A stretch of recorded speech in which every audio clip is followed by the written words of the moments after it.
At 6:40 a.m. on November 26, 1983, 6 men walked into a Brinks depot at Heathrow, expecting cash. They walked out with 3 tons of gold. They believed they had beaten the system, but the gold stayed with them. It didn't bring freedom. It didn't bring peace. It brought fear, paranoia, and finally, death. One by one, it destroyed the people who touched it. This isn't a heist story. It's the story of what the gold did to them.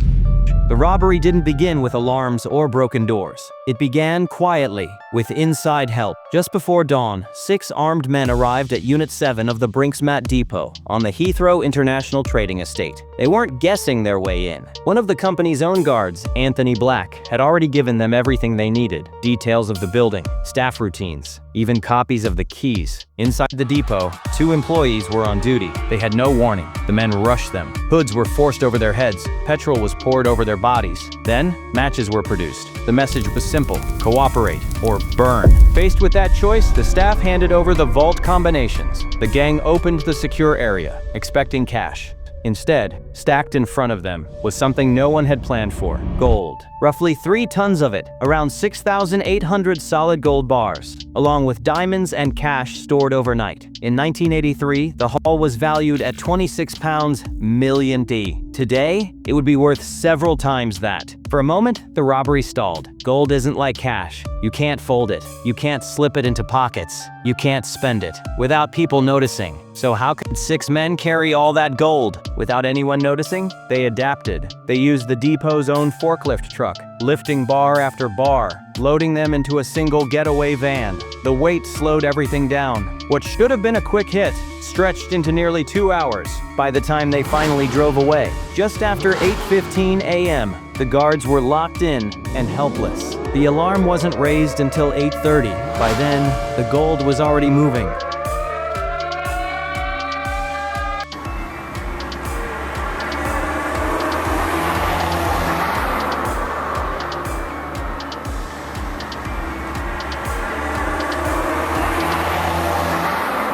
Within hours, the bars were broken into smaller parcels, passed along a chain of contacts. Small fixers at first, then more serious figures, who knew how to make stolen gold disappear. But there was a problem, a deadly one. Gold leaves a trail, and everyone who touched it wanted their share. Just 2 days later, police got their first real break. A couple near Bath noticed something strange in a neighbor's backyard. A shed, glowing white hot. A crucible burning far hotter than anything domestic should. That furnace became the first solid clue. It led investigators to a crude melting operation designed to destroy the gold's identity, turning bars into anonymous lumps. From there, the trail climbed into London's criminal underworld. Men who didn't steal gold, but erased it. Names began appearing again and again. John Goldfinger Palmer, a jewelry dealer with the tools and property to melt bullion. Kenneth Noy, a violent fixer who specialized in moving stolen gold and laundering the proceeds. And some of these men would pay the ultimate price. Arrests came,